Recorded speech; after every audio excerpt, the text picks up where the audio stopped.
اب حسینیت کو آگے بڑھانے کا نام ہے عزاداری شبیر، عزاداری شبیر۔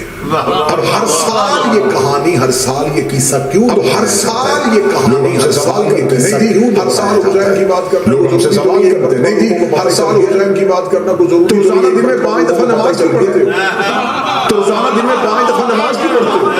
ایک بار کہہ نہیں دیا لا الہ الا اللہ، ایک بار کہہ نہیں دیا لا الہ الا اللہ، ایک دفعہ لا الہ الا اللہ کہہ دیا تو بس ایک دفعہ لا الہ الا اللہ کہہ دیا تو بس کہہ دیا، کیا اس کو تمہاری عقیدے میں شک ہو گیا؟ کیا اس کو تمہاری نیتوں پہ شک؟ کیا اس کو تمہاری عقیدے میں شک ہو گیا؟ کیا اس کو تمہاری نیتوں پہ شک ہو گیا؟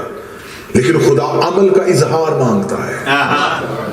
خدا چاہتا ہے اگر مجھ سے محبت کرتے تو اظہار تو کرو، اس اظہار کا نام نماز ہے۔ کیونکہ جدید ملک ہے، یہاں پر عزاداری کی بھی جدید رسومات ہیں۔ بس کہتے ہیں امام بارگاہ میں آنے کی کیا ضرورت ہے؟ گھر میں اگر ہم ٹی وی پہ بھی مجلس دیکھیں تو مجلس ہو ہی جاتی ہے۔ نماز گھر میں پڑھنا واجب ہے، جماعت کے ساتھ آ کے پڑھنے میں اجر کیوں ہے؟ جماعت کے ساتھ پڑھو تو اجر میں اضافہ۔ کسی بھی مذہب کے مولوی کے ساتھ پہ قرآن رکھ کے پوچھو کہ نماز جماعت کے ساتھ پڑھنے میں اور گھر میں پڑھنے میں فضیلت ہے کیا؟ وہ کہہ کر نہیں، گھر میں پڑھو گے تو اور ہے، جماعت کے ساتھ پڑھو گے تو اور ہے۔ حسین گھر میں سنو گے تو اور ہے،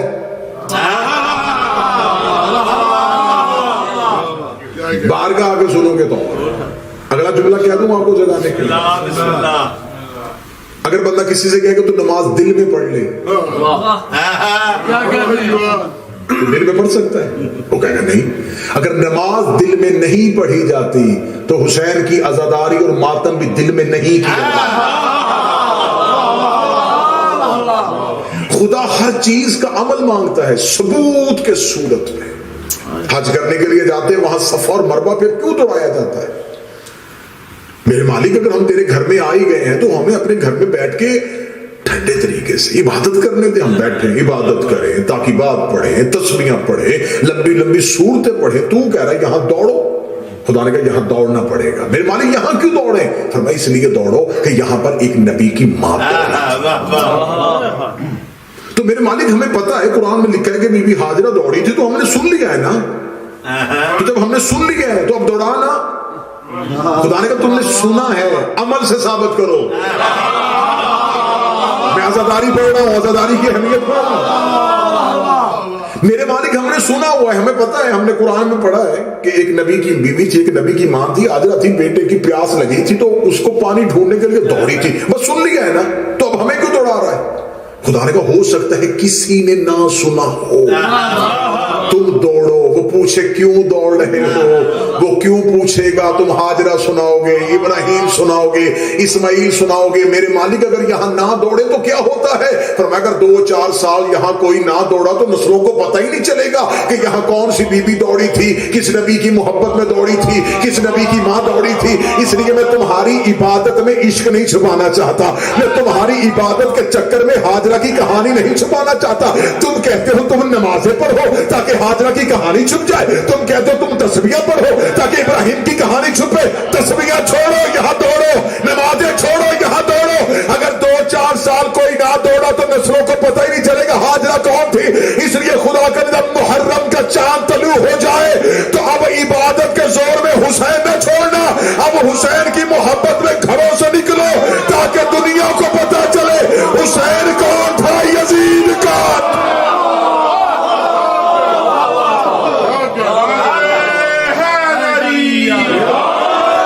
جیسے خدا عبادت میں،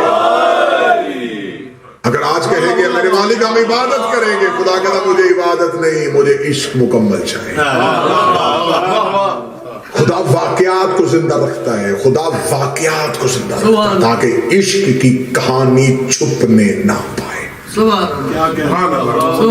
پورے کا پورا مذہب اسلام اظہار مانگتا ہے۔ خدا نے اسلام سے پہلے جو ایک مذہب قائم ہے، پوری دنیا میں قائم ہے، وہ احساس کا مذہب ہے۔ کسی کا احساس کرو، یہ ہر مذہب سکھاتا ہے۔ بسم اللہ۔ کسی پہ ظلم ہو رہا ہو تمہیں محسوس ہو، یہ احساس سکھاتا ہے۔ حسین مسلمانوں کا محتاج نہیں، جس کے پاس احساس نام کا مذہب ہے اسے بھی چاہیے کہ حسین کی مظلومیت کو محسوس کرے. ایام اعزام میں اگر آپ کہیں کہ ہم گھروں میں بیٹھ کے بھی حسین کو سن لیں گے، نہیں، ایسا نہیں ہوگا. حسین ابن علی کے گھر کی طرف آؤ. مجھے باخدا میں پاک بارگاہ میں ہوں، مجلس حسین میں بیٹھنے کی فضیلت اگر سن لوں نا. چھٹے امام کے پاس ایک بندہ ہے، اسے کہا مولا اتنا بیمار ہوں کہ ہر حکیم سے دعا لے لیے شفا نہیں ہو رہی. فرمایا ہمارے ذکر میں بیٹھا کرو اور ذکر میں بیٹھ کے تیز سانس لیا کرو. اسے کہا مولا کیا ہوگا؟ فرمایا ذکرنا شفا، ہمارا ذکر شفا. ہر بیماری کا علاج حسین کی مجلس میں ہے. تو تمہاری دعائیں قبول ہو جاتی ہیں، تمہاری حاجتیں قبول ہو جاتی ہیں. حضائے حسین میں بیٹھنے کی فضیلتیں کتنی بڑی ہیں. کیا کہتے ہیں؟ میرے 8ویں شہنشاہ جتنے میرے آئمہ ہیں ان میں سے سب سے زیادہ امیری تکلیفیں میرے مولا علی ابن موسیٰ رضا پہ تھی. میرے مولا موسیٰ رضا امیر مولا ہونے اور عزاداری حسین برپا کرتے تھے. ناصر بھائی جب عزاداری حسین برپا کرتے تھے تو میرے مولا خود قالین بچھاتے تھے. اور کتاب میں لکھا ہے ایک دن مولا قالین بچھانے لگے تو ایک نوکر نے آگے بڑھ کے قالین پہ ہاتھ رکھے، کہا مولا یہ نوکری ہمیں کیوں نہیں دے رہے؟ مولا فرمایا یہ اجر میں رکھنا چاہتا ہوں. یہاں پر میری جد کے عزاداروں نے آ کے بیٹھنا، یہ قالین میں بچھاؤں گا. اس نے کہا مولا ان کی فضیلت کیا ہے؟ امام نے قالین پہ ہاتھ رکھ کے کہا یہ وہ جگہ ہے جہاں ملائکہ اپنے پر مس کرنے سبحان اللہ. مجلس شبیر میں تم بیٹھتے ہو تو عرش سے ملائکہ خدا سے کہتے ہیں میرے مالک ہماری پوری زندگی کی عبادت لے، ایک بار اس محفل میں جانے کی اجازت ہے. سبحان اللہ. جہاں حسین کے عزادار بیٹھے ہیں، کیا کہتے ہیں؟ بڑے خوش نصیب ہو، بڑے خوش نصیب ہو تمہیں تمہاری زندگی میں وہ دن ملے جس میں تم حسین کی ماں کو راضی کر سکتے، حسین ابن علی کو راضی کر سکتے. جب مجلس ہوتی ہے تو مجلس سے ایک دن پہلے تم کیا سمجھتے ہو کہ آپ کہہ رہے تھے کہ جی میں جاب سے نکلا تھا تو میں نے کہا گھر جانے کے بجائے مجلس میں چلا جاؤ، تم اچانک نہیں گئے. جو لوگ مجلس شبیر میں آتے محمود گیلانی صاحب ان کی فہرست علی کی بیٹی زینب اور حسین کا بیٹا سجاد بناتے ہیں. یہاں تک روایات میں لکھا ہے کہ مجلس شبیر میں آنے والے کے گھر ایک رات قبل جا کے علی کی بیٹی کہتی ہے کل والی فہرست میں تیرا نام ہے. تو نے حسین کو رونا ہے. ہمارے مذہب شیعہ کے بہت جید عالم دین علامہ محمد امینی، انہوں نے الغدیر لکھی ہے، 20 جلدوں میں لکھی الغدیر. صرف ایک حدیث پہ 20 جلدیں لکھتی ہیں. علامہ محمد امینی دنیا سے چلے گئے. ان کے جانے کے بعد ان کے بیٹے کو مکاشفے میں باپ کی زیارت ہوئی. اس نے خواب میں باپ سے کہا بابا مرنے کے بعد آپ کو سب سے زیادہ اجر کس چیز کا ملا؟ بابا وہ جو آپ نے کتاب لکھی تھی الغدیر اس کا؟ فرمایا اس کا بھی ملا ہے لیکن اس سے بڑھ کے ملا. بابا کس چیز کا؟ فرمایا وہ جو میں زیارت حسین کے لیے جایا کرتا تھا اس کا اجر میری ہر محنت سے زیادہ ملا.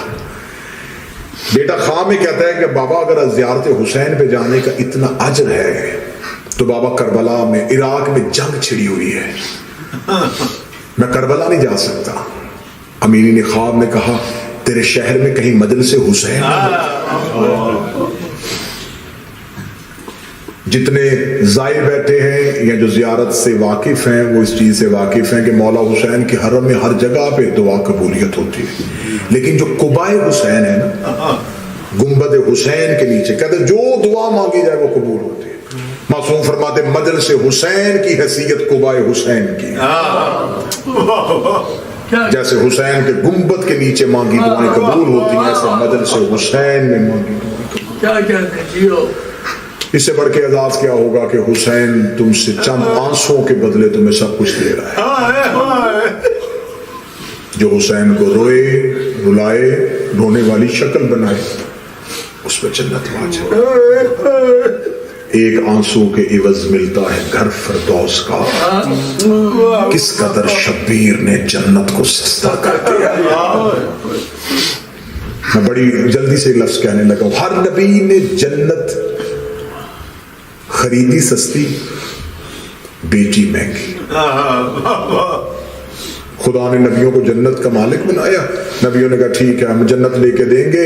اپنی امت سے کہا اتنے مہینے کی نمازیں، اتنے سال کی 50 نمازیں، 6 ماہ کے روزے، یہ کرو گے پھر دوں گا، یہ کرو پھر لے کے دوں گا. ہر نبی نے خریدی سستی، بیچی مہنگی. حسین نے خریدی مہنگی،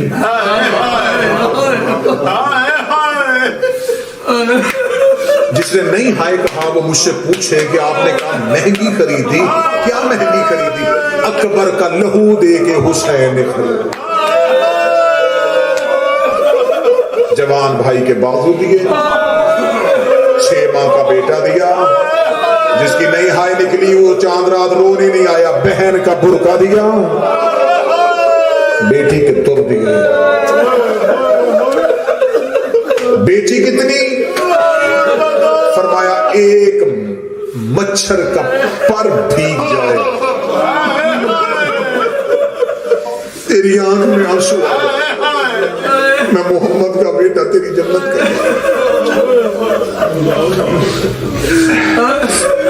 ابھی مجلس تمام ہوگی، ماتمداری ہوگی، محرم کا چاند آسمان پہ نہ بھی نظر آئے اس نیت سے وہ آسمان کی طرف اور یہ سوچ کے کرنا کہ تم آباد شہر میں چاند دیکھو گے. علی کی بیٹیوں نے جنگلوں میں یہ چاند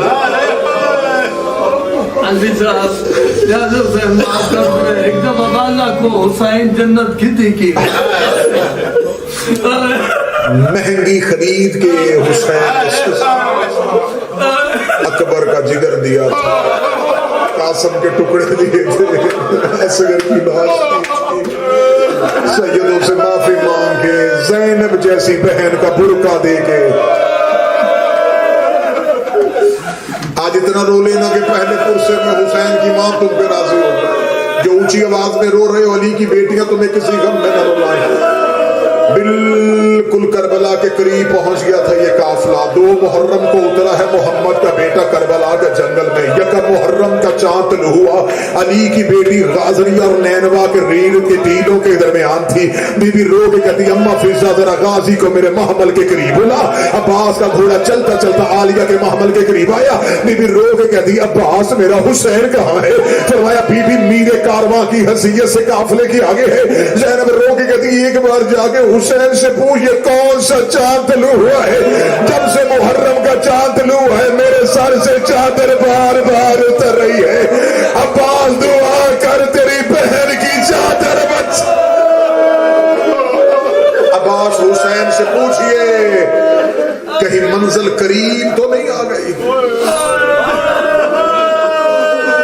میں ہر سال محرم کے چاند میں ایک مضمون پڑھا کرتا ہوں، اس سال پھر پڑھوں. ایک مومن مولا سے محبت کرنے والا ہر سال اپنے گھر میں مولا حسین کی مجلس کرواتا. ہر سال محرم کا چاند طلوع ہوتا اس کے گھر میں مجلس شبیر، نوحہ خان آ جاتے، ماتمی آ جاتے، عزادار آ جاتے. ایک سال ایسا ہوا کہ وہ اتنا مقروض ہو گیا کہ اس کے گھر کے برتن بھی بک گئے، خرچ کرنے کے لیے کچھ بھی نہیں تھا. اور محرم کا چاند طلوع، چھت پہ گیا محرم کے چاند کو دیکھ کے رو کے کہنے لگا کاش میری زندگی میں طلوع نہ ہو. تو ہر سال طلوع ہوتا میرے گھر میں حسین کی مجلس، غریب کے نوحے، میرے گھر میں کچھ بھی نہیں سوائے اندھیرے. اب یہ بات کر رہا تھا یا اس کے کاندھے میں اس کی زوجہ کا ہاتھ آیا. دیکھے کہتے ہیں جھوٹ نہ بول، مشکل ہو تو قیمتی چیز. پلٹ کے پیچھے دیکھا، بیوی سے دیکھے کہنے لگا ضرور عورتوں کو زیور پیارے ہوتے ہیں، تو نے وہ زیور بچا کے تو نہیں رکھا ہوا؟ کہنے لگی نہیں زیور نہیں ہے، کچھ اور کہنے لگا کون سی چیز ہے؟ کہتی چھت سے نیچے آ. کمرے کے اندر لے کے گئی، وہاں لے کے گئی جہاں 2 بیٹے سوئے ہوئے. محرم کی چاند رات کا مضمون پڑھنے لگا ہوں پوری رات رونے کے لیے. صرف 2 بیٹے تھے،